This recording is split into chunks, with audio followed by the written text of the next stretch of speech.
الحمد لله نحمده ونستعينه ونستغفره ونعوذ بالله تعالى من شرور أنفسنا وسيئات أعمالنا من يهده الله تعالى فلا مضل له ومن يضلل فلا هادي له وأشهد أن لا إله إلا الله وحده لا شريك له وأشهد أن محمدا عبده ورسوله أما بعد السلام عليكم ورحمة الله وبركاته. وعليكم السلام ورحمة الله. abu na farko muna godiya ga Allah subhanahu wa ta'ala wanda ya ba mu iko da dama a haduwa a wannan wuri mai albarka domin tattaunawa ta ilimi kan addini. To muna yi wa Allah godiya kan wannan dama da ya ba mu. Abu na biyu kuma ina godiya ga shi malam ta yadda ya alkawarin cewa zai ziyarce ni kamar yadda muka zo kuma ya je. Hakan Allah ya saka masa da alkhairi akan haka, domin yana daga cikin godiya ga Allah, godiya ga alkhairin bayi na Allah. Shi yasa kamar yadda hadisi ya tabbata cikin littafin al-musnad isnadi sahihi da sunan abi daud da tirmidhi da ibn majah da al-adab mufrad da imam bukhari, hadisin abi hurairah Allah ya kara masa yadda manzo Allah ce la yashkuru Allah man la yashkuru an-nas. Dukan wanda bai gode wa mutane kan ayyukansu na alkhairi to zai wahala kuma ka same shi na godiya ga Allah cikakkiyar godiya. To abu na biyu, lokacin da muka zo na bujiro wasu masaloli wanda za mu tattauna da shi malam akan su, to kuma sai bani littafin al-muqaddima na farko da na biyu da kuma littafin Ihya'ul Aqidati al-Islamiyyah as-Sahiha akan cewa in je in duba su, domin duba su zai taimaka wajen fahimtar matashiyar maganar da za a tattauna a kanta. Bayan mun rabu misalin kamar karfe 8:30 na dare sai malam yi min waya kan cewa abubuwan da nake gani cikin wani littafin akwai matsala a kansu, to sai in ware su in yi so sai mu tattauna a kansu. In shi ne da daidai to ci gaba ne gare shi, in kuma shine da kuskure to ci gaba ne gare shi, imma dai ko ya karar ko a karar da shi.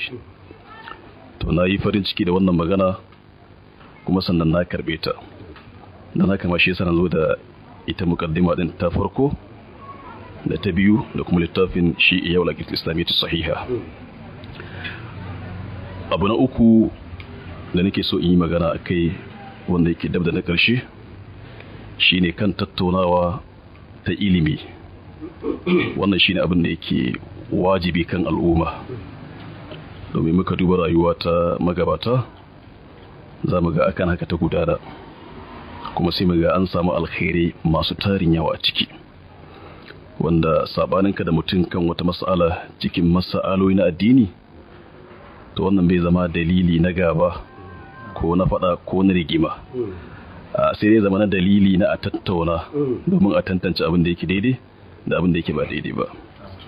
Shi yasa ɗaya daga cikin magabata Yunus bin Abdul A'la bin Maisara as-Sudafi Abu Musa al-Misri, wanda yana daga cikin rijal na Imam Muslim da Imam Nasa'i da Ibn Majah, yake cewa kamar yadda Ibn Asakir ya kawo cikin tarihu Madinat Dimashq da kuma Shamsuddin Zahabi rahimahullah, shi ma ya nakalto maganar cikin Siyaru A'lamin Nubala juz'i na 10 shafi na ainihin 16, bugu na Yunus bin Abdul A'la bin Maisara Abu Musa al-Misri, wato malami na Imam Muslim da Imam Nasa'i da Ibn Majah, wanda Zahabi shi ma ya nakalci magana cikin Siyaru A'lamin Nubala juz'i na 10 bugu na Ma'asir Risala shafi na 16. Bati Ibn Asakir shi ma ya kawo ta cikin tarihu Madinat Dimashq juz'i na 14. Yunus bin Abdul A'la rahimahullah yake cewa ma ra'aitu aqala min al-imam shafi'i yace ban taba wanda yafi imam shafi'i cikar hankali ba da hangen nesa da sanin ya kamata. Yake cewa nazartuhu yawman, wata rana na tattauna da shi kan wata mas'ala cikin mas'alolin addini, thumma faraqana, sannan daga baya sai muka rabu. Abin nufi kowa ya tafi kan abin da yake. Walaqiyani fa akhadha bi yadi, daga baya kuma sai Imam Shafi'i ya gamu da ni sai ya kama hannuna, wanda shi Yunus almajirin Imam Shafi'i ne. Sun maƙala, sannan sai ce da ni, ya aba Musa, ya kai aba Musa, domin ta ce alkunya ta shi Yunus bin Abdul'ala bin Maisara as-Sadafi.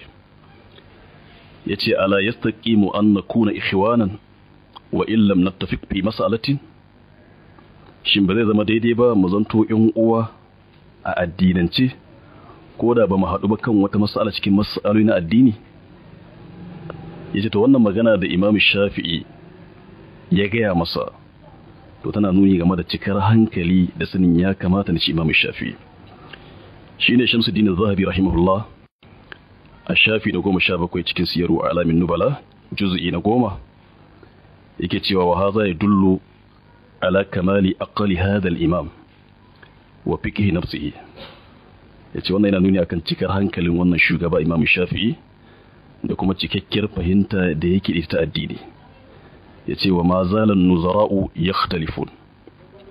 Yace ai abu ne da wanda yake sananne, tsare kun juna a harkar ilimi ko malamai daman ba sa gushewa cikin sabari, wannan ya saba wannan, wannan ya saba wannan. To da haka sai na ga Malam Abdul Jabbar, Allah saka masa alkhairi, ka yi tamsili da ita wannan hanya, ka buga babban misali akan haka, da yadda ka ba mu dama muka zo da mu tattauna. Sannan abu na gaba, manufar tattaunawa shine nasiha. Idan aka ce nasiha ya kunshi bayyana abin da yake na gaskiya na daidai don abi, da bayyana abin da yake ba na daidai ba don a nisance shi. Ba wai manufa ce ta kore ko tozartawa ko wani abin da yake bai kama da haka. A'a, manufa ta isar da abin da yake daidai. Shi yasa Imam Shafi'i rahimahullah, Abu Abdullah Muhammad bin Idris Ash-Shafi'i, wanda an haife shi 150 hijira ta manzon Allah sallallahu alaihi wasallam, ya rasu kuma 204, wanda yana daga cikin rijal na Abu Dauda da Tirmidhi da Sa'id ibn Majah bi dariqil wasida. Malami ne kuma al-Imam Ahmad bin Hanbal cikin al-Musnad bi dariqil mubashir. Yake cewa kamar yanda Ar-Rabi' bin Sulaiman bin Abdul Jabbar al-Muradi Abu Muhammad al-Misri, wanda shi malami ne na al-Imam Abu Dauda da Imam An-Nasa'i da Imam Ibn Majah, kuma malamin Imam Tirmidhi ne. Yake cewa kamar yanda Zahabi ya nakalto cikin Siyaru Alamin Nubala juz'i na 10 shafi na 29 a wannan bugu na Mu'assasat Risala, yake cewa Shafi'i ya ce da ni, ma nazartu ahadan ala al-ghalaba illa ala al-haqqi indi. Yace ban taɓa tattaunawa da wani ba kawai dan irin jaye shi, jama'a su ce ai ya kada wani. Yace a nakan tattaunawa da kowa akan abin da nake jin cewa gaskiya ne a wurina, domin kare wannan gaskiyar da rusa abin da yake ba na gaskiya ba. Haka Az-Za'farani shi ma faɗa, ɗaya ne daga cikin shi ma almadan Imam Shafi'i, yake cewa Shafi'i ya ce ma nazartu ahadan illa ala nasihati, ban taɓa tattaunawa da wani ba sai kawai bisa isar da abin da yake na nasiha, domin a gudu a tsira gaba daya. To a takeice wannan shine abin da nake so in ce. Mai yiwa kafin mu buɗe matsalolin shi ma mala akwai buƙatar yayi wasu bayanai insha Allah ta'ala. Alhamdulillah.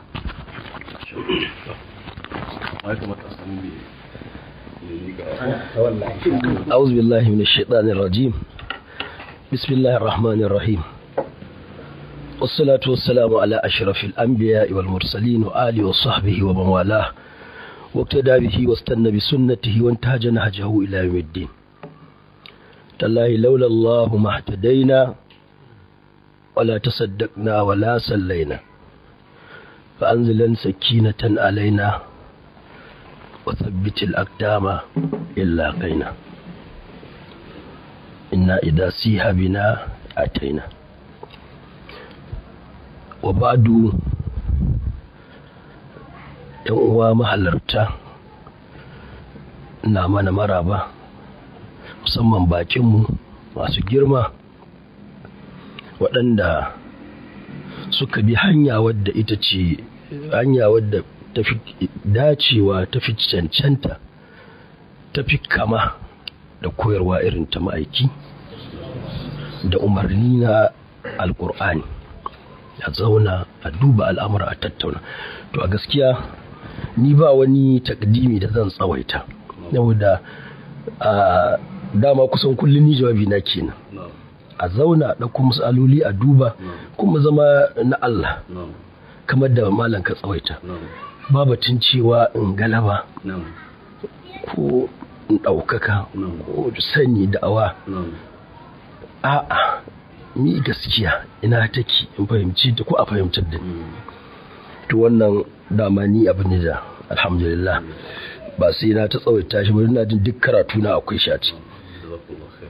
Kawai ni dan taujihin da zan yi shine kamar da malam ya faɗa, yadda rana ta farko da ya kira ni a waya ya ce lallai yana so ya samu mu zauna mu bi mas'aloli mu tattauna. Na ce masa lallai ni ma ina buƙatar haka, saboda zai taimaka ya rage raba hankula kuma mutane su fahimci addini a matsayin addini, ba a matsayin ƙungiyoyi ko jam'iyyun siyasa kowa yana neman galaba don masalihu shakhsi kan rayuwar duniya. To kuma muka ci gaba da waya, a ƙarshe har Allah ya sa suka zo suka ziyarci ni, kuma ya nemi cewa wani haske zan bayar kan abin da za a tattauna. ce to ai ni wanda aka zo wani, to shi wanda ya zo ba zai rasa wata hadafi ba dama. To da na ji maudu'an da ya ambata sai na ga duk na yi rubutu kansu, iyayen ma'aiki, maganar maulidi, maganar ɗage wando, maganar irin waɗannan dai kusan duk na yi rubutu kai. Sai nake cewa to ga waɗannan littafai na tsintsinta, ina jin da mukaddima ne ta ɗaya ta biyu da yawon aqida a lokacin a samu Musa ne babu. To na ba wa malamin da shawarar cewa ya duba kuma ya ja layi ya fitar da jadawali mawdu'an da yake ganin akwai buƙatar mu tattauna, ya ja musu layi. To alhamdulillah a malamin na ga gashi mawhub jiddan, dan a cikin kwana ɗaya ya bugu gama ya sauke dillita ba. Ya ga wannan mawhiba ce wadda take tastahiqu an tuhayya. Alhamdulillah yanzu gashi, haka ba zan tsawaita mu cinye lokaci ba, ni abinda nake so kawai musa Allah.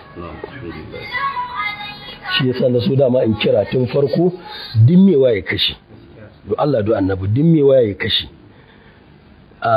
Kawai zan mai da abun magana gon malam, abinda nake roƙon malam ya fito min da mawdu'an da ya ware za mu tattauna, da wujhatu nazar nasa, da islahat ɗin da yake gani, da hujjaj da ya dogara da su, da in samu damar dubawa. In sun rajjaha guna cikin alfahari zan karɓa, in kuma na wani suka rajjaha to ina fatan shi malamin zai iya shaja'a irin tawa wajen karɓar.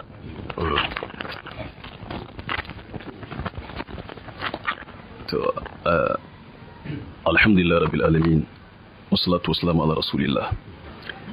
To ana shiga wata malan kafin mu ci gaba da magana, akwai bukatar iyakance lokaci ne ta fuskar kowanne ko kuma a za a bar abin abu ne?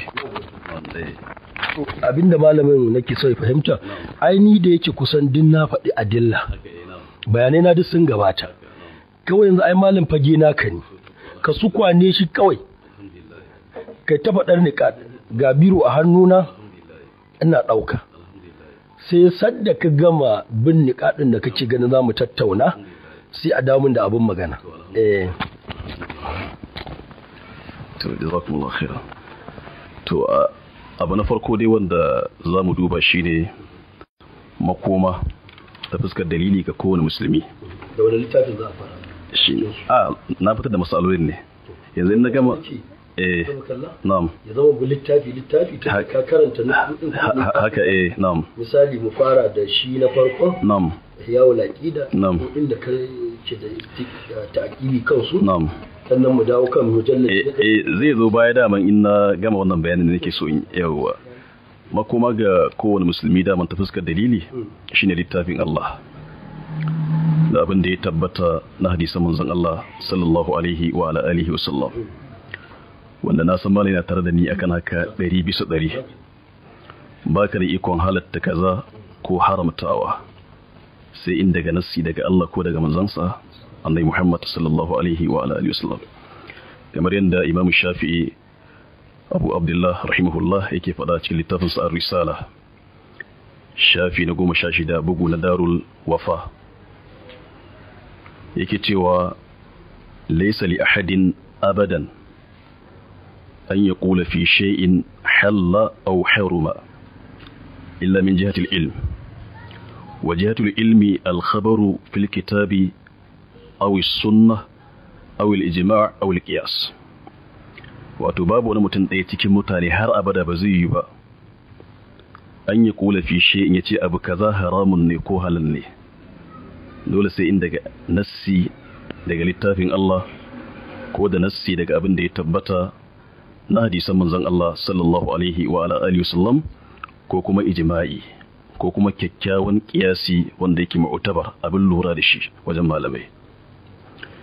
To na duba waɗannan littafai gaba ɗaya kuma na tsinci ababe masu tarin yawa, saboda haka a gurguje zan bayyana mas'alolin ɗaya bayan ɗaya, kuma nakan so kowace mas'ala mu tattauna ta, in mun gama ta sannan sai a shiga mas'ala ta gaba, wanda wannan zai taimaka mana ƙwarai da gaske, tunda alaƙa ta da malam ko zaman bana fatan ya kare a yau.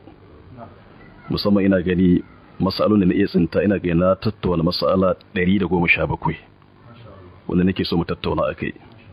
To ina gani zai mana kyau ƙwarai da gaske kowace mas'ala in na bujuro ta da nakarin da nake da shi kan mas'alar, to mu gama tattauna ta sannan kuma sai mu shiga mas'ala ta gaba. Abu malam ina zo. Sannan abu na gaba an shiga bata malam, ta iya samun sabanin fahimta ta bangaren shi nassi, ibmar alqur'ani ko tabbataccen hadisi na manzon Allah sallallahu alaihi wa ala alihi wa sallam. To me zamu dauka a matsayin faisal kan haka wajen makoma? Shin zamu koma zuwa ga fahimtar magabata kan wannan nassin na wannan nassi na aya ko na hadisi, ko kuma a'a ko wannan mu ko zai tsaya kan abin da ya fahimta? To ina son san matsayin mala akan wannan. Jazakumullahu khairan. To game da kawo mas'ala take in ba da amsa ko in faɗi matsayina, to ina ga mala ai da kanka yanzu ka faɗa halatta wadda haramta ba ta bace. Yanzu kai ma ina jin ba daga gunka bane, bahasi kai ka samu za kuma ka gabatar. In ya zama take yanzu ni zan ce ga daidai ga kuskure, to mas'ala ta zama tilka'iyya. Kamata in ji hujjaji naka, in wacce take bukata in taƙiƙinta ce, in yi taƙiƙinta, kana in ardun ni abin da na samu littattafai. In wacce kuma a bayyana take, za a iya yin ta yanzu a gama, a yi ta yanzu a gama. To game da wannan kina, game da cewa aya ta faɗa an saba a fahimta ko hadisi an saba da fahimta, wannan ya rabu gida uku. Akwai saɓani a gun tafsiri tsakanin aya da aya, don ayu suna fassara shashi. Akan samu aya ɗaya ta san fassara daban-daban ƙarƙashin wasu ayoyi. Akan sami mabambantan fassarori daga hadisai, sunan kuma a ɗabaka ta ƙarshe daga malumma sahabbai tabi'ai zuwa ƙasa. To idan magana ta zama ta ayoyi ce akwai yadda za a yi, in ta hadisai ce akwai yadda za a yi, in ta malamai ce ita ma akwai yadda za a yi, sai yadda siyakin ya zo.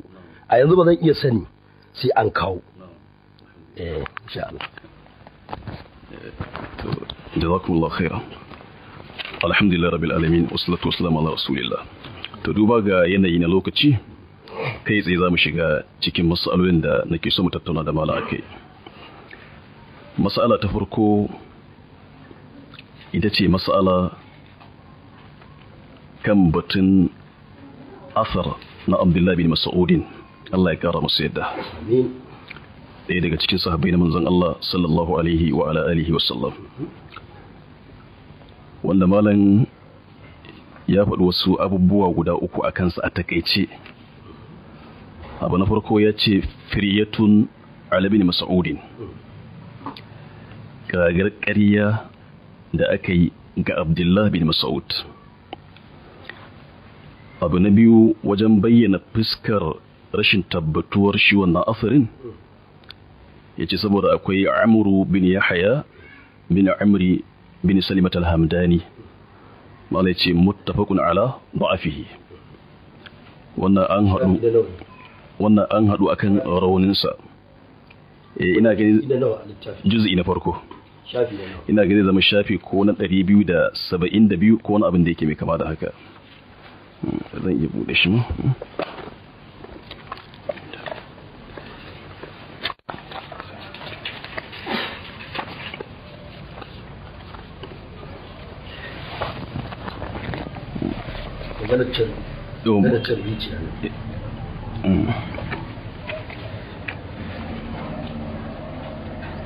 Yau shafi na 240, shafi na 240. To abu na biyu kenan. Abu na uku shi wace ce magana firya? Firya ba, shafi na firyatun ala bin Mas'udin, shafi na 240. Juz'i na ɗaya kuma? Juz'i na ɗaya ba, ware kuwa. To ni dai na 240 firya 238. Da 38 ne ko? To 38 haka. Zuwa da 40 ko da uku ne ma masala ware. Shi dai nukudar da zamu haka yauwa. Yau shine. Ita ce masala wanda ka buɗe ai kan asarin. To maganar da ake faɗa. Yauwa ina Amru bin Yahya. Ina so in kai abubuwan da ka faɗa ne kai, wanda su suka baka damar cewa firya ce, sannan sun yi bayani na akai. Gashi nan. Yawa mala ya ganta ko? Yawa abu na farko mala ce kagar ƙarya da ake kan Abdullah bin Mas'ud. Abu na biyu yace shi Amr bin Yahya bin Amri bin Salamat al-Hamdani muttafaqun ala da'afihi. Sannan a can gaba sai mala yace ma sahha walan, ma'ana bai tabbata ba kuma walan, abin nufi ba zai tabbata ba a dai wannan tsakankanin shafuna. Bare kuwa. Raga ta malam na ga yadda zamu kaucewa abin ko kai amfani da littafi. Haka. Domin in samu taƙi. To ainihin abin da nake tunani mala, wannan da yake naga cewa littafin ka ne. Ina gani duk abin da na faɗa kawai. Amma gashi muna ta samun akasin. Haka. Shafi 240. To an kaga da yanzu a amfani da littafin duk ne kuma sauki. Mu dinga da ka samu akasi. To na'am. Ya zama ni magana da na faɗa daban wanda ake daban. Haka. Zai jawo mana rashin fahimtar. Bare kuwa. To waɗannan ababen guda uku da na faɗa mala ya tabbatar da su a ciki. Batun firya. An kaga Ibn Mas'udin ƙarya. Yawwa. Sannan abu na biyu kuma cewa shi Amr bin Yahya muttafaqun ala da'afihi. An haɗu akan rauninsa. Shi ma mala ya faɗi wannan. Sannan abu na uku ya ce ma sahha walan yasiha. Ita kuma ina take? Ina gani in ka tafi شنو ثالثا قد ضم عليهم ابن مسعود لو صح. ثالثا قد ضم عليهم ابن مسعود لو صح ولن ولن قراءتهم للقرآن دل هذا على أمره ولن. to abubuwan da na ambata mala ya gansu ko? Na gansu. To alhamdulillah. To abu na farko ita ce kan wannan asari ya tabbata zuwa ga Abdullah bin Mas'ud Allah ya kara masa yadda ya tabbata har ma na ga mana a lokacin ko ya ɗanyi istidraki ne ga Sheikhul Albani rahimahullah kan wata majalla da yi magana kan shi wannan asari to ala yawa to abin da ya tabbata shine shi Amru bin Yahya bin Amri bin Salimat al-Hamdani mala ya ce muttafaqun ala wannan salimata ne ko salamata duk suna fada tana da fuska gore ko duk suna fada akwai al-Mughni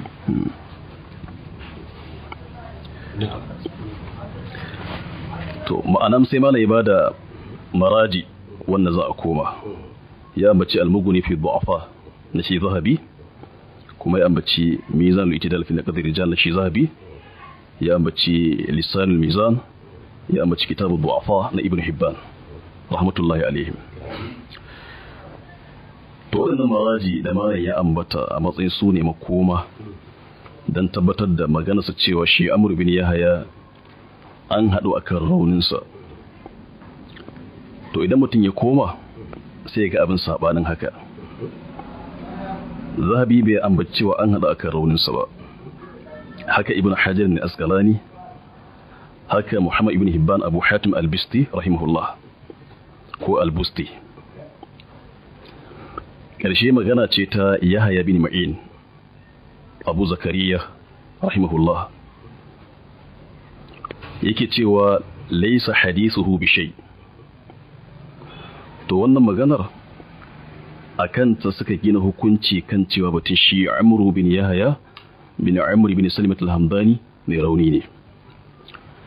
To ita kuma wannan magana da Yahya bin Ma'in Abu Zakariya yayi wanda yana daga cikin rijal na as-sitta bi tariq al-wasita.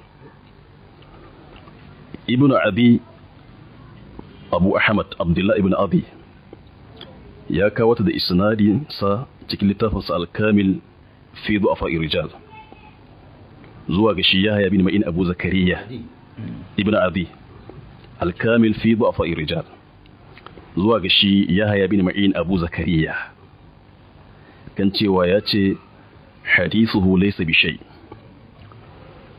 To ita wannan magana ta shi Yahya bin Ma'in Abu Zakariya rahimahullah ta biyo ta hanyar Ahmad bin Abi Yahya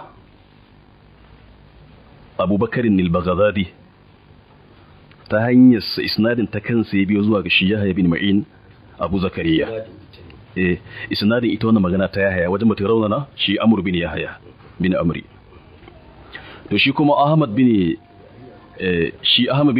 Abi Yahya Abu Bakr al-Baghdadi Ibrahim bin Urma imma ne ya koma cikin Mizanul Itidal fi naqd rijal harful alif da kuma shi al-Mughni fi du'afa rijal da kuma Lisanul Mizan na shi Ibn Hajar al-Asqalani zai ga yayin da suka zo tarjumar sa sun kama magana Ibrahim bin Urma ya ce kazzabun ne. Shi Ahmad bin Abi Yahya ya ce kazzabun ne, wanda idan ma ne ya koma muqaddima ta Mizanul Itidal fi naqd rijal zai ga Zahabi ya ce wa arda ibaratil jarh dajjalun kazzabun. Mafi munin mataki daga cikin matakin raunanawa a ce maka kazzabun dajjalun. Abu na farko kenan.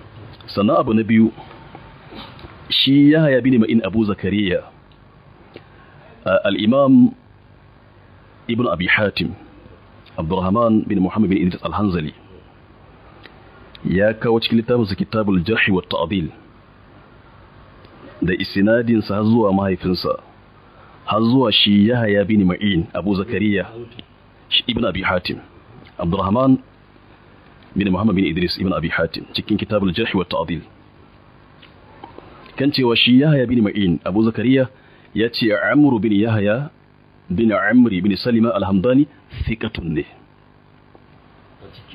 a cikin Kitabul Jarh wa Ta'dil ya ce thiqai mutum ne wanda yake thiqa. bacin cewa kuma wacce magana tasa bata tabbata ba domin ta wata hanyar Ahmad bin Abi Yahya. Sannan kuma haka Abu Hatim Muhammad bin Ibn al-Busti ya ambace shi a kitabu thiqat nasa. To wannan a takeice wanne ne ambace shi? Ibn Hibban a kitabu thiqat ya ambace shi Amr bin Yahya bin Amr bin Salim al-Hamdani.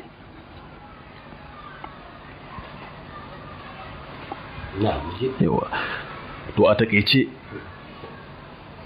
wannan shine abin da zan ce, abin da malai faɗa kuma sai in dora ragowar bayani akai. Ai ya ka tuma nan kora ba za ka yi. Na'am. Ai abin da na faɗa ma kai da bakin ka ka faɗa. Na'am. Mas'ala ai ba tawo ba ce. Haka. Ba ta ka ba. Na'am. Ta haƙiƙi ce. Haka. Yanzu ga maraji'ul dauka. Na'am. Zuwa ƙarshe. Na'am. In lokaci yayi. Na'am. Wanda zan iya duba duk wannan tafiya. Haka nake so kuma. In lokaci bai mu ƙara. Na'am. Amma dai za a ci gaba da ardin. Na'am. Yanzu muna cikin mas'ala ta ɗaya. Haka ta ɗaya. Haka. To amma na so a ce na ba shi mamalan dama me yiwa ko akwai fuskan nakadi kan wannan bayanan nawa. Sai abin da ya tabbata. Haka na'am. Ba da gani ba. Haka. In abin da ka faɗan nan ya tabbata. Haka yake ko ya tabbata. Tabbatar da. Na'am. Ya tabbata. Na'am. In na samu akasinsa sai yi ko in bayani. Na'am. Mun faɗa nawa dalilan. Na'am. A wa ni zan ba. Na'am. Haka mun wuce zuwa Yawa. Kamar yadda kuma ni ma bayanan nawa kaga ba ni bane. Manganin malamai ne. To Allah ga ta malam. Na'am. Ta yaya ka ba da labari Na'am. zan gina aiki. Haka. Na'am. Na'am. Yawwa za ka yanzu abun yi shi ne mu tafi zuwa ga masailun nan guda 100. To amma abin da Tunda ne amma abin da nake da na faɗa ai kaga na faɗi maraji'u. haka ne gaskiya ne. To amma abin da nake na'am Allah shiga wata malan afwan abin da nake bukata gare ka wanda shi zai zamu damar tattauna ta mutu yi kyau kuma tafi daidai kamar yadda a na maka waya cewa shin za mu iya zuwa da wasu maraji'u ne ko da yake wajen ka akwai alfabe kace akwai takardu wanda ake bukata za a iya samu yanzu ba a kai gaba da gimar haka na'am yanzu muna son mu ji arziki na'am to shine nake yawa shine yawa shine nake bukata tantancewa ne za mu bukaci waɗannan maraji'u ba a zo kansu ba to ai abin da nake so mala ya gane in muka tafi yanzu ba mu tattauna wannan masalar ba ba tauna kai dai ardin hujji na yi ardi ni kuma zan duba to ai shi da nake so mala din ya duba a yanzu nan take ai ba zai ba malam kai haka ne ma baka littafi ne haka ka tafi kace har sakwata ka ji ka zauna kai ba hatsinka ka shirya ka zo addini ba wasa bane yanzu kawai a zauna a ce anan zan ba ba da amsa to addini ya zama wasa ko ne zan faɗa ai dole dai in ce ga gundi ki amma yanzu kawai a ce take an yi magana take in tashi yanzu in kawo to shi ba za mu gaba ni dai aja yanzu da abin da zaka faɗa haka take kwafa ni ga nawa duk na'am gaskiya ne kuma ina hannuna haka ne haka ne ka ban naka kai ma in kwafa da ma so samu ne da na baka a rubuce na'am kamata a ci malam kai takikin mas'ala na'am ka zo min da ita ka bijirar ka bani kwashi kaga zai zama a sauƙaƙe in taƙiƙi daga baya mun kuma sake sa rana da zan ma'ardin abinda ni ko na bincike tabbata abinda ka faɗa haka ne bisa taƙiƙi ko ba saka sai mu je mas'ala ta biyu to malai na gani ita wannan tafi zama daidai kenan ai ba ba ta ita ce wajibi to in dai ba kala katu za a yi a mutu kala katu kuma ai yana inda ta hujja za a yi na'am kamata ya duba littafin na'am in samu haƙiƙa na'am sannan ba da amsa to alhamdulillah to abu na gaba wanda yake da alaka da wannan wanda na dauke su a matsayin mas'ala ɗaya ce wajen kokarin rushe ita wannan kissa ta shi Abdullah bin Mas'ud sai malaika wani asari har yanzu nasa a wani gudu da dai shi ne wannan shafin ne na wanne 240 kissa ta shi Abdullah bin Mas'ud wacce ke karkashin wannan shafin ka kawo ta ya take yawa gata yawa a kitabu zuhud na al'imam abu abdullah ahmad bin hamad rahimahullah cewa rabi'an ba wajen kokarin mai da raddi ga wanda suke raye cewa Abdullahi bin Mas'ud yana hana zikiri, to sai kawo ita wannan kissa cewa ga abin da Abi Wa'il ya faɗa, Shaqiq bin Salama, cewa Abdullahi bin Mas'ud bai taɓa zama a wani wajen zama ba face sai ya ambaci Allah. Ka ce wannan to yana ƙara rushe ita waccan magana da aka ce shi Abdullahi bin Mas'ud, Abu Musa al-Ash'ari, Abdullahi bin Qais al-Ash'ari ya zo ya bashi labarin cewa ga wasu gungun mutane sun yi da'ira, wani na cewa ku yi kabbara 100, ku yi hailala 100, ku yi kaza 100, ya ji ya musu inkari akan haka. Malam ya ambaci shashi na isnadin shi wannan asari na Abdullahi bin Mas'ud. To a wannan asari yana da matsala shi ma. Matsalarsa ta fuskoki kamar haka. Fuska ta farko ya biyo ta hanyar Amir bin Shaqiq. Amir bin Shaqiq, wanda shi Amir bin Shaqiq rahimahullah yana daga cikin rijal na al-Imam Abu Dauda da Tirmidhi da Ibn Majah, wanda Abu Hatim al-Razi ya rawana shi. Haka ya rawana shi in ka duba Tahzibut Tahzib za ga wannan magana na Ibn Hajar al-Asqalani, harful aini. Amir Abu Hatim al-Razi abu na farko ba zan iya tunowa ba, amma da Ibn Hajarin ya nakalto ta cikin Tahzibut Tahzib, kuma wanda na ga mara yana kafa hujja da littafin. Yau wato alhamdulillah abinda na sani shi Abu Hatim baya bukatar lakari haka tunda yana cikin wannan zikiri. To amma abinda malam ya sani ne, Ibn Hajarin yakan nakalto me maganganunsa cikin Tahzibut Tahzib, kamar yanda Al-Mizzi shi ma yakan kawo maganganunsa cikin Tahzibul Kamal, yakan kawo ko ba haka ba? ihtiyadan zaman a same ta cikin aljar tunda yana da shi, amma babu wani abu wannan duk mai sauki ne. Ai samu wata cikin Tahzibut Tahzib wannan yana nuna mai samu wata cikin mai Kitabul Jarh wa Ta'dil. Ana da yakini haka. Ina da yakini akan haka. Bale zan tabbata. Sana'a abu na biyu shi kansa Yahya bin Ma'in Abu Zakariya, wanda malam ya dogara da shi wajen rauna shi wancan asarin na Abdullah bin Mas'ud, to shi ma ya rauna shi Amir bin Shaqiq cikin da Tahzibut Tahzib.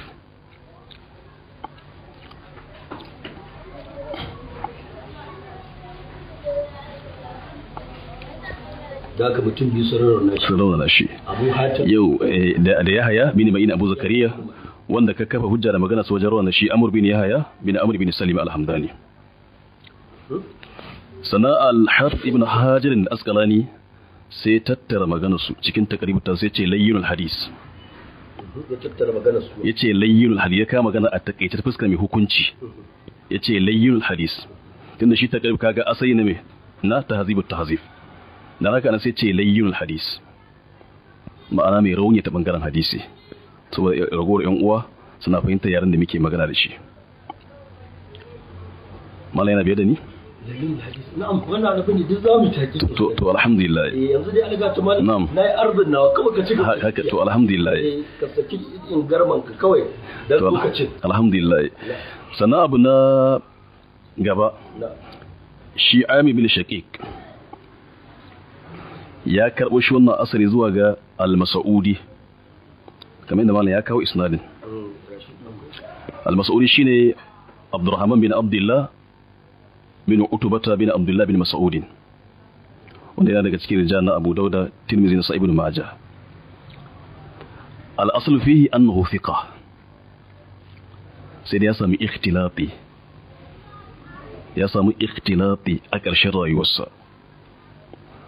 Dan haka al-Imam Abu Hatim Muhammad bin Hibban al-Busti a Kitab al-Majruhin nasa yake cewa shi al-Mas'udi ikhtalata hadithuhu wa lam yatamayyiz fastahaqqa at-tarka, saboda ka ya cancanta ma a bar rawaito hadisin saboda wani ikhtilaf da ya samu a ƙarshen rayuwarsa. Sannan haka Yaqub bin Shayba shi ma ya faɗa, haka Ibn Numayr ya faɗa, haka Ibn Ammar ya faɗa, haka Ibn Sa'ad a kitab at-Tabaqat yayin da ya tarjama sa, haka Ali bin Abdullah bin Ja'far al-Madini rahmatullahi alaihi shi ma abin da ya faɗa kenan. Waɗannan maganganu gaba ɗaya al-Mizzi ya kawo su cikin Tahdhibul Kamal, haka kuma Ibn Hajar al-Asqalani cikin littafinsa Tahzibut Tahzib. To a ƙarshe sai Ibn Ammar da wannan littafin ne na gaba Tahzibut Tahzib yau sai Tahdhibul Kamal na al-Mizzi. To ƙarshe sai Ibn Ammar ɗaya daga cikin manyan malaman hadisi rahimahullah, Allah ya cikin shi da rahama. amma wala annan duk da ni ban zo ga ta'kidi ba Na'am. game da Mas'udi Na'am. basu ittifaqi kan wannan lafazi na kamar sai Na'am. akan hadisin da ya rawaito a kwanta Ai akan hanya nake mala. an ka tafi kan Ibn Ammar Ibn Ammar magana bayan su nake kawo ai. To ai ka gani haka nake so ai.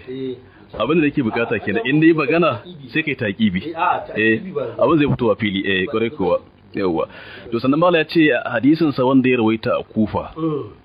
To kaga wannan magana da kai anan ta sabawa magana shi Yahya bin Ma'in da kuma Ali bin Abdullah al-Madini, wannan ko kuma cikin Tahdhibut Tahzib wajen tarjuma sa za ga ya kawo. Su kuma sun ce hadisin da ya rawaito a Kufa, ma'ana wanda aka rawaito a gare shi lokacin da yake Kufa, to wannan shine karbabbe. ba dai batun Kufa bane da barkewa.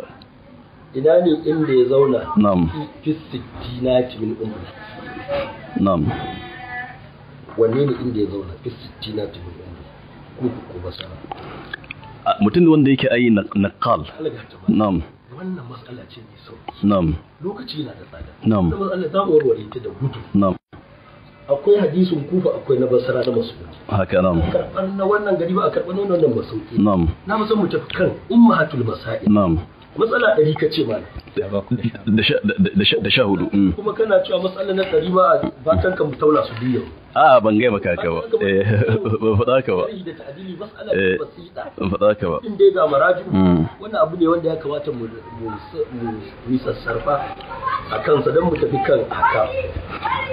To abu na gaba shi al-Mas'udi ga iklan da ya samu a rayuwarsa. Shi yasa al-Hafiz Ibn Hajar al-Asqalani cikin Taqribut Tahzib yake cewa babituhu, ma'ana kiyayyar magana kan shi batun ikhtilati da shi al-Mas'udi shine man sami'a minhu bi Baghdad fa sama'uhu da'if. Dukkan wanda ya ji hadisi daga wurin sa a Baghdad, to na hadisin ana kida shi a matsayin hadisi wanda yake mai rauni saboda a lokacin ya sami ikhtilati shi al-Mas'udi. Abu na gaba sannan kuma shi Amir bin Shaqi wanda muke magana akan sa wanda ya rawaito shi wannan asali zuwa ga al-Mas'udi, kaga kofiyun ne shi kuma a maganar malam shi ma ya tabbatar da haka. Ce aka sika faɗa nace na Kufa shine sai abin da yake to ai akan maganar ka da gida ba hukunci bisa kadiri in ce kufi da bisa kadirin haka ka kai yanzu hujja kake ba kanka na'am to ai bi ma'ana a maganar da ka faɗa na'am rubutun nan da nayi shi haka yau ya shiga shekara 70 na'am har ka kai kun daga labararin ka taso ka ga ba hasi kan Mas'ud wata ila awa uku aliga tabaraka kuma magana shekara uku kuma yanzu na dauki haka maraji na magana na'am kuma za mu zauna na'am saboda haka wannan matsala ce ne sauki na bi ganin in tafi da sauri to gama da magana dadi an shiga mata malam babban abin da nake bukata wanda zai bada amfani saboda ragowar yan uwa da suke tare da mu duk matsalar da muka dauka muka tattauna akan ta ayi tahlilin ta a lokacin ina gani wannan zai mana kyau mala tunda maraji wannan mala akwai su in gaba daka na'am kamar ina ga kana kin ka tafi in ba a kan magana ni ina ganin idan na yadda da magana da ne kowa san abin cika na'am ka ban haƙƙi na'am na in binciki maraji'un nan na ka faɗa na'am mun sa rana cikin gobe na'am ni kuma a dawo a jina ba hasan na'am yanzu na ka ba sun a tsanaki ka zauna ba wa malam kai tantance duk mas'alolin nan kuma yanzu a ce ni a yanzu da shi a ina ganin wannan ba ɗauko tsar ai baka ne da na bi amal na ce ta fito na'am duk ga kundin maganganun na na'am da yanci na'am ya ce abinda ka bi ma baka yi ba hasi na'am ka sanar da na'am ke kuma yanzu ka zo da na ka ce a yanzu za ka ni kuma na wadda na baka na ce tafi ka bincika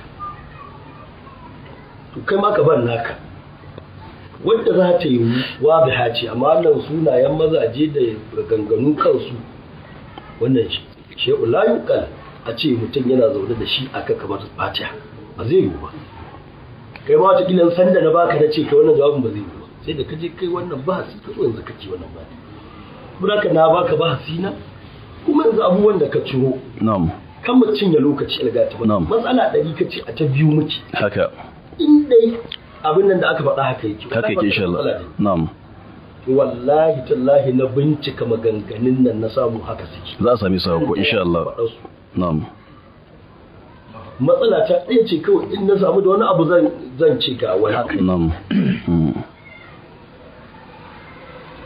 gaskiya ne sai ka mu ƙara da gaba da sauki matsala ɗaya ce har yanzu maganar wa'azi zikiri ce hadisin ibn Mas'ud haka da maganar carbi ba zo kanta ba ita ma matsala ce wannan mai zaman kanta a shi albani ya amfani da hadisin gom haka ya amfani da shi a dubbiyo to amma abin da shi albani yayi amfani da shi ai ba lallai bane zanto ni kuma abin da yake shi dake kai na'am zuwa ne waradi na'am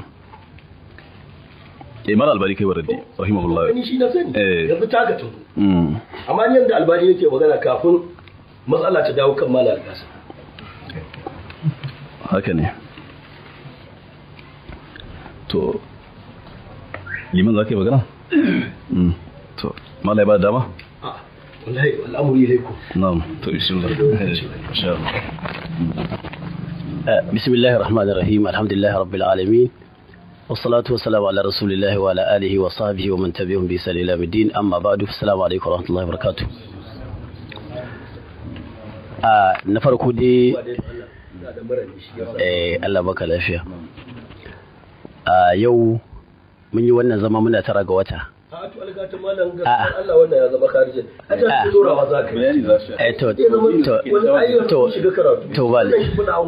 to ba laifi ni ina ganin tunda dai ba a yi wata mukaddima ba wanda za a samu wani zabiti da za a tsaya a kai ni ina ganin shi malam shi ya rubuta littafi kuma masalolin da muka zo zuwa mu na farko aka bujiro da su malam ya ce a'a shi abin da yake gani a karanta abin da yake cikin littafi ina ganin ba malam alkasim ne fara bincike a kai ba malam ne ya fara bincike a kai da haka shi malam alkasim yake inkarin wannan to kaga yanzu shi malam alkasim baya bukata a ce kuma malam ya ce a je a dawo kuma sannan ina ban karasa akram kallahu afwan ban karasa ba sannan lokacin da ni ne wa malam alkasim waya nake cewa ya kamata mu zo da maraje tunda akwai motoci alhamdulillah sai ce a'a zai bari ya ma waya je sai ce ai ka ce akwai dukkan maraje insha Allah ana fatan za a samu yanzu idan yana son maraje ne ya nuna mu wannan magana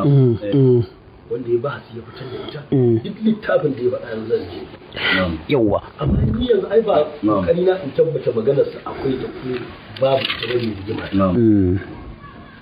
ina wa bahasin kan gaskatatta yanzu magana shi da kansa abin da ya faɗa yanzu idan ya taƙaice an ce tazibul kamal yan tazibul kamal ne umdas kamal din nan wani littafi ne kamal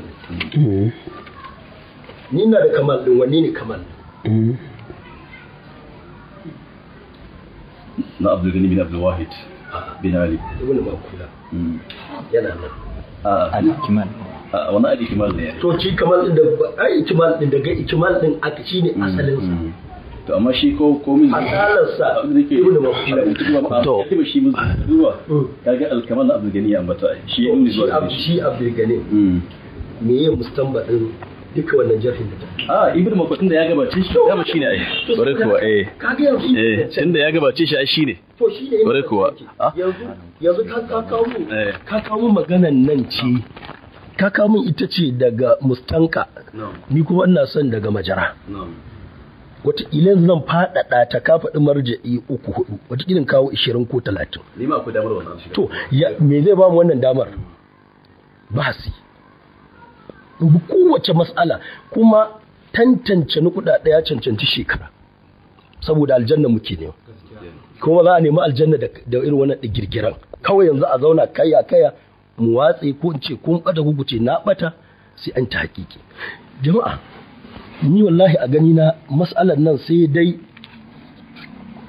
da mun afu wannan da murani na sha magungunan ta suna dauke suna dashi ya yawo ni a gani na in dai abin da zan bahasin nan ba ni zan rubuta a littafin ba Malam Kasim bai da matsala da ni yaban shekara 2000 ramin ƙarya ƙurarre ne ya je ya yi bahasinsa ya kawo ni kuma zan yi nawa to me na aita wannan tsallan baɗaken akan cewa ba za a yi bijirar da kamar ba a san in san su kenan ana son su zama a rufe kamar an fito min da su ni da na bada na ai ban ji tsoron a duba su ba daga farkon su har ƙarshe kuma bai dace a ji tsoron ni a bani waɗanda aka akirce ni da su ba ta hanyar da zan san gaskiyar Malam Kasim sai ta bahasi bahasin nan kuma littafan nan in za mu zo zuwa na gaba kowa ya zo da nasa ma don a kauce wa matsalar ko ɗabi'i ko dassi ko hazfi ko wani abu irin na kuskuren matba'a kowa ya zo da nasa mu baje kowa ya taƙiƙin maganganunsa a duba abin da ya tabbata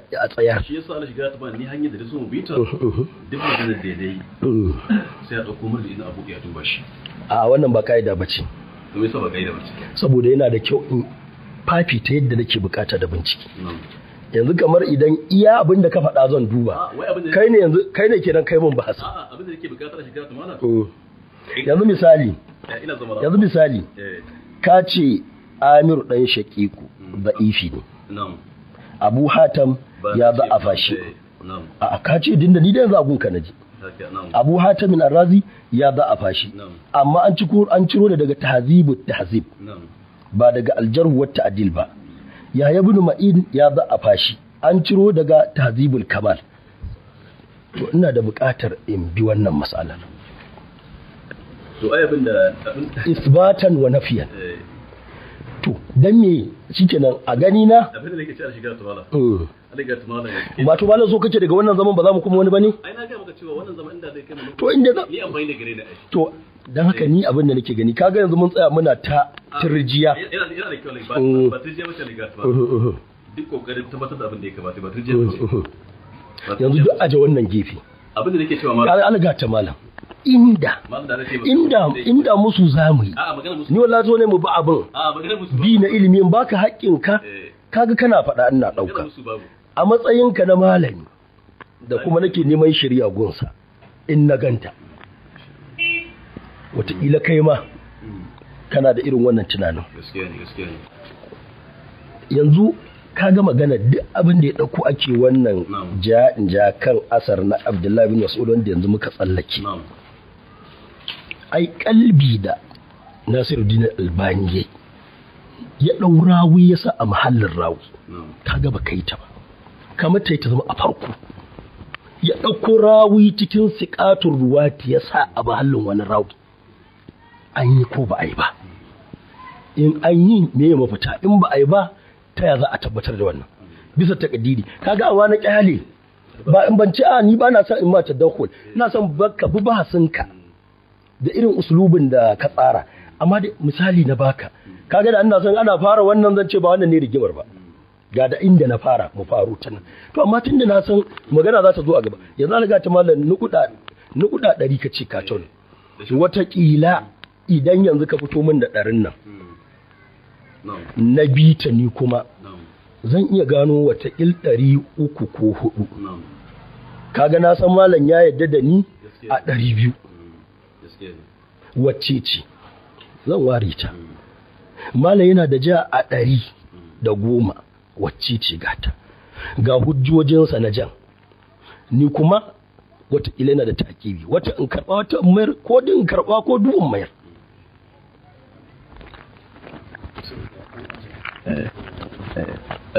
alaihi gata malam batun canja rawi da ashekul albani yayi, wancan rawin da shi ashekul albani ya samu matsala a kansa ai ba kai batun rauni a kansa ba, shi da masika ne, shi amru bin yahya bin umara. To ai kai magana cewa ka ce na bar wannan magana. Ai da ifi ya dauke sa sai a mai kusa. Yau wato shine. Yau. Yazo kaga karfa da ya kama suna da sunan uba. Ya kusan kama a to abin da nake cewa shiga ta mala. Sa a mahallin wani wanda. Abin da nake cewa shiga ta mala. Ittifaki ni a iya bincike na kan raunin sa. Kuma na da adilla na da baraka na faɗa. Zan fito da su. Amma ni abin da Allahu musta'an. Mu ci ai wane ya ce haka ne. Akwai rawun da aka ittifaki a samu mutum ɗaya balle ko mutum biyu sun balle, amma wanda suka jarraha shi sun faɗi adillan da mufassarai su ne mu'tabar. Wannan da suka wanke shi wani abu ne da layi mu'tabar. Wanda yana nan a gefe ba su da tabbata.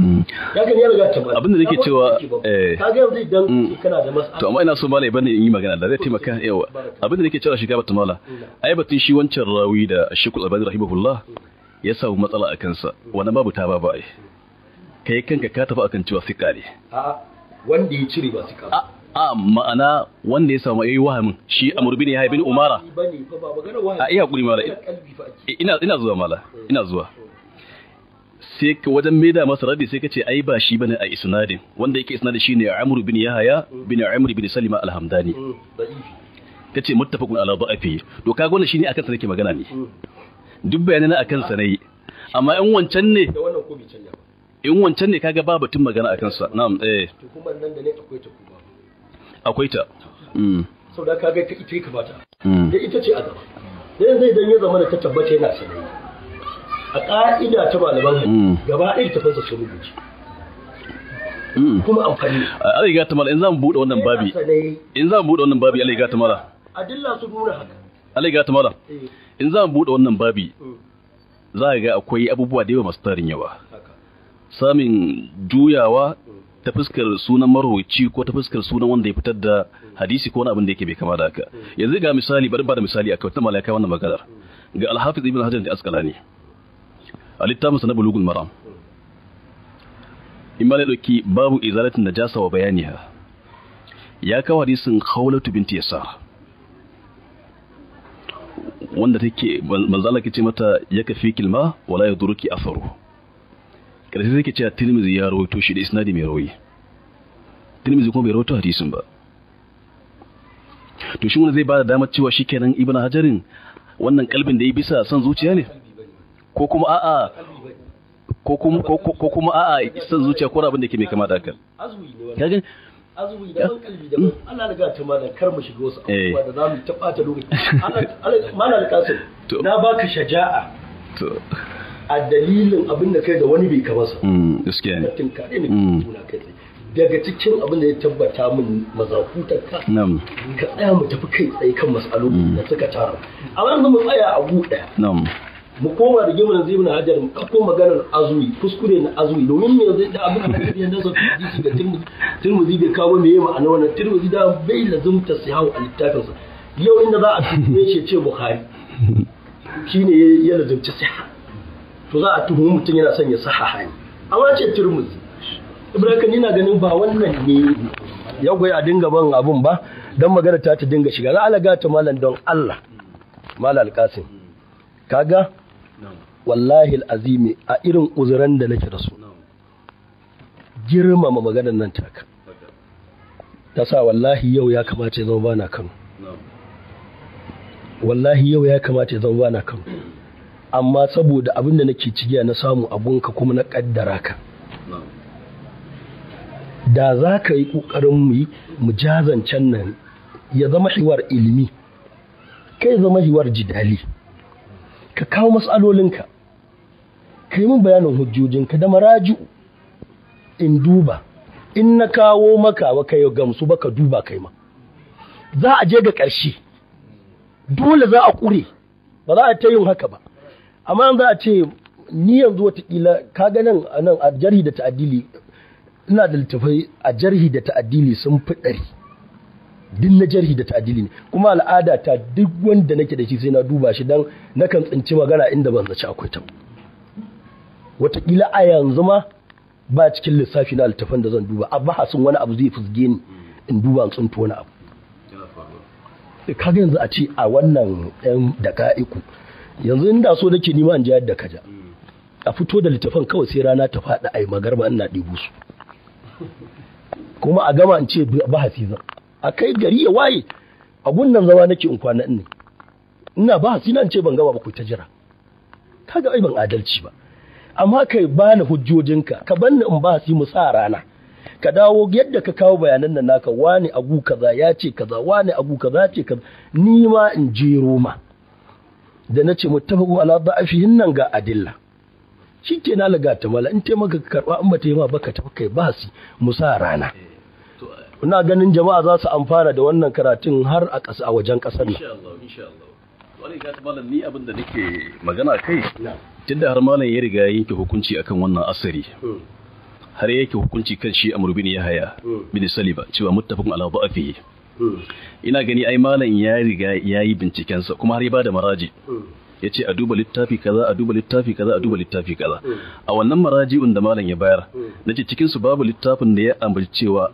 an hadu akan raunin sa ai shi muttafaq ala da'afihi na'am cikin muttafaq wato ittifaqi kan da abun su zaka faɗa mun a cikin ruwatu wanda aka yi ittifaki kan da'afin su za ka iya faɗa min rawi 5 wanda a littattafan jarhin ƙarar haka suka rubuta muttafaqun ala da'afi ai ciccirowa ake wane ya ce wane ya ce wane ya ce to natijar yawan masu faɗar sai a ce an haɗu kai ai ma'ana ittifaki kenan kuma ka sani mala akwai bambanci tsakanin duk dan ban mu zo kan maganar taqibi bane akwai ittifaqi akwai ijma'i ga irshadul fuhul fi ilmul usul ba na shaukani na dashti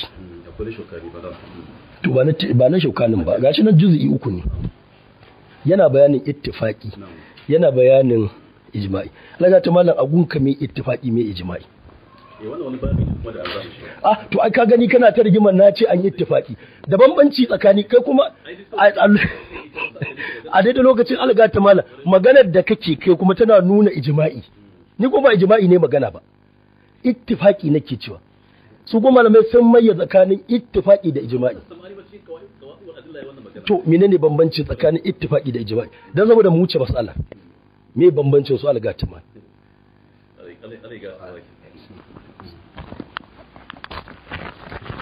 ba na so mu shiga wannan layin ina so mu gama da wannan layin tukunna abinda nake so mallan ina hakuri ina zuwa ina zuwa alhiga ta mallan to na alhiga ta mallan ittafaqa muttafaqun ala da'afihi ma'anarsa mafiya yawa sun tafi kai amma in kowa ne ya faɗa sai a ce ijtama al-ulama ala da'afi ko ijtumi'a ala da'afi amma da nace ittafaqan na ishara ga akwai wasu da suka yi shuzuzi in an koma usulu za a ga wannan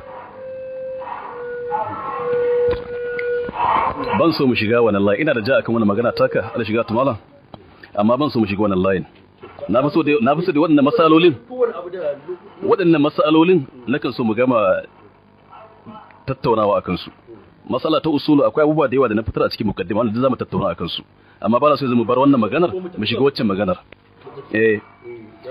a har da dai muna kan ita wannan magana da shiga bata mala ina so malam ya hakuri da yanda nake kawo masa bayanan ya hakuri na alga ta malam in dai abin nan zai fita daga tsarin wali no to zan fita daga to abban to bismillah ni dai ni ba zan ji dani a'udhu billahi min akan magana zan yi hakuri a'udhu billahi minash shaitanir rajim bismillahir rahmanir rahim الحمد لله الذي لم يذلل من كان معه الحق وإن كان فردا ولم يعزز من كان وليه شيطان وإن كان معه الآن مضرا Allah ba da tsare ba za ka dora lokacin nan a gurguje gaskiya abu na farko da kai matashiya akan shi na farko a sa Allah cikin al'amarin nan wannan abun yana da muhimmanci akan shi na biyu kuma maganar abin da ya shafi tattaunawa nan ba an zo a nuna karatu bane ana kokarin fito da ainihin hakan ma'ana wai dole sai na yi galaba ba wannan shine abin da aka to da shi abin da ni yake ganin za a yi kar abin ya juye daga baya dauki wani uslubi wanda ba shi kamata abin da nake ganin za a yi a yadda na fahimci malam kai kana so a yi ardil adilla din ne gabaki daya yawa to yanzu kenan abinda malam alqasim zai faɗi matsalolin ne ba tare da naƙadi ba ta ɓangaren shi cewa tunda ya faɗi matsala 110 wani abu a gurguje yanzu waɗannan matsalolin a minti 10 watakila zai iya faɗa yawa tunda zai iya bayanin matsalolin nan a minti 10 in na fahimce ka kai kuma abin da kake so bayan ya faɗi matsalolin a baka lokaci kai bincike akan sai a dawo a zauna amma gaskiyar magana bincike kan su sai wujha adilla ta na sai ya faɗi wujha ta dalilinsa na inkari da zai damar in binciki to a kara maka lawo ina mala alƙasim ya haƙuri abinda nake gani kuskuren da aka yi gaskiya kuskuren da aka yi tun farko zaman nan ya kamata a ce yana da ƙa'ida na faɗa mala alƙasim sanda muka yi waya da shi ne ce wannan zaman da za ku yi ku ɗauka kuna karantar da duniya ne musamman tun da ana ɗauka ku ɗauka cewa ba iya nan mutanen ɗakin nan ba ko mutanen Kano yanzu nan duniya ko ka taka ko ke karantarwa ni na ganin don mu sauwaƙe ma kanmu aikin musamman yadda ka faɗa lokaci yana da tsada wallahi da gaske ne lokaci yana da tsada mu sauwaƙe ma kanmu aiki abu na farko shine watakila ta yawa matsaloli 110 wani abu da shi mala alƙasim yake da ja a kansu in ba ya faɗi su baka san da wata matsala ba ce yawwa na ɗaya kenan na biyu kuma kaga irin yadda ya ɗauko usulubin bayani shi kan shi bayanin matsalolin watakila ta yawa mu kai magariba bai gama bayanin matsalolin ba wanda kuma bayan duk an gama bayani tashi za a yi a baka lokaci ina zuwa in ya gama faɗa tunda yana so in bi su yanzu mun arzin adillarsa yana son bayan ya gama bujiran mu dan a kowace kila wacce ba sai na duba littafi to abinda nake cewa a karama kallon tun farko abinda ya kamata a yi akan zaman nan ina zuwa malam baka misali yanzu da nake muttafaqun ala zafi na ci kokarin ban malamin sai na zo mai takibi sai ya kafi kuma yana nasabta min ijma'i ni kuma ban magana ijma'i ba ittifaqi ne magana ma'ana aksariya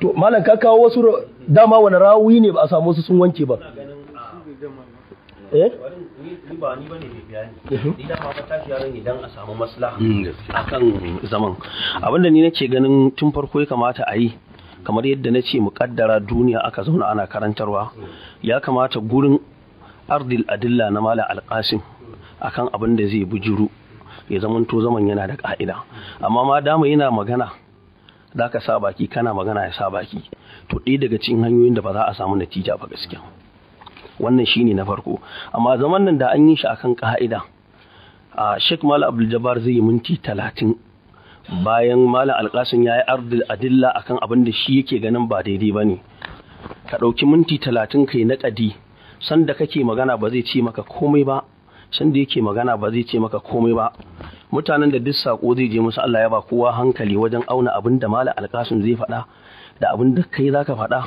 ina ganin wannan zai taimake mu domin in kamar yadda ka faɗa idan Malam Alƙasim zai sardil adilla din ne matsalolin ya faɗe su kowa ya ji ga matsalolin to sai kuma a kuma sa wata rana ta tattauna akan matsalolin yawa yanzu kawai kenan Malam Alƙasim zai faɗi matsalolin ne sai a tashi sai a kuma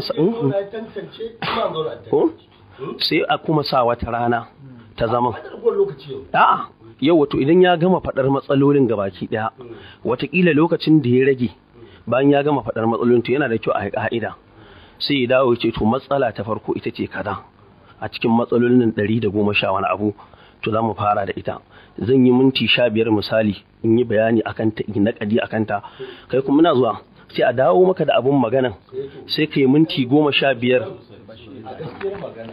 da wanda yake da mumarasa ta bahasi ba a yi wa bahasi lokaci ta yi wata matsalar ma a minti 2 a gama wata kuma ta ɗau awa 10 ita kaɗai sauraka ni a gani na kawai abinda za a yi dai duk wanda yake bayaninsa a bar shi ya sauka kai da za ka yi mai taƙibi sai ya gama sai ka ɗora saboda idan adillansa suna da yawa za a ce a zubar da su saboda minti 30 ya cika ko shi ya koro bayani ko ni na koro bayani a bar bayani ya zuba a je har ƙarshen sa sai a ɗora wannan shine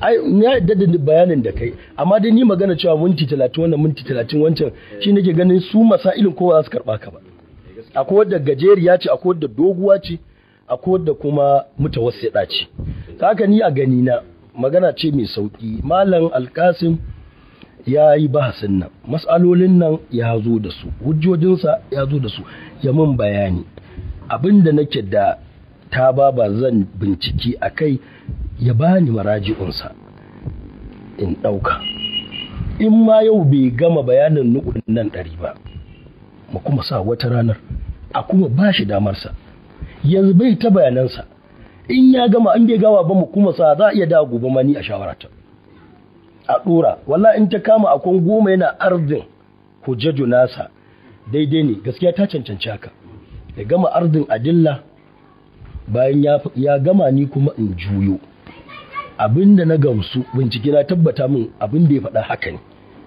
ai ci gaba ne gare ni in karba abinda adilla suka nuna min abinda ya faɗa din nan da wani a ciki da wata a ƙarƙashin ƙasa ni kuma fito da dalilai na da abinda muke dai muna son ya zama mu samu shirya amma kamar da ka faɗa a sa Allah a ciki alga ta malam ni fa a fahimta ta gashi wasu daga yan uwa shedu ne kuma ina da ma rubuce na shatar da hadisai ko takhariji na malamanmu in bahasi in samu da wata kankwasa a kai in musu takibi ina da shi a littafai da yawa tun jama'an ba saba da wannan bahasin saba a bisa tsari na ihlasi alga ta malam bayanin nan ga abin da ya jawo shi kafin mu tsalle mu tafi kan waɗannan rigingimu mu fara fito da yar mu yadda cewa ga kuskure wannan abu kuskure ne sannan mu tafi kan abin da ake ganin da gyara ni kuma a bangare na a gyara mu amma ka alga ta malam da karfe abin da ni shi nake haskawa kuma abu mai girma mai hadari shine cewa allama darraka hufaza kamar Sheikh Albani a dalilin ya soki carbi ya ɗaura wuyarsa a mahallin rawi wannan ba kankanuwar magana ba ce ya gamata inda wata hujjoji da suka nuna bisa kuskure a nuna ni kuma na faɗi dalilin na cewa yana sanayi in bayani ya nuna ina da gaskiya kar a ce Abdul Jabbar ne wannan Albani ne ba ruwan Allah da wannan a gaya jama'a wannan abu da ya faɗa kuskure ne wannan rawi ba shi ya karɓo hadisi ba dan me shi Albanin yana da wannan bayanan na cewa rawin nan zai yi a inganta hadisin da shi ya cire shi ya sa wani kuma da akwai adilla ai da na kawo da suke da tabbata yana sani daga ciki ai shi darimin da kansa a ƙarshe ya faɗi rawul a ala na hadisin ya gan shi da idansa kuma a littafin nasu bai canja rawul a ala ɗin ba kaga ya san ba wancan bane da yasa to wannan ai ba gata muka yi mai ba muka rufe yanzu muka ce daidai Allah kuma ya san ba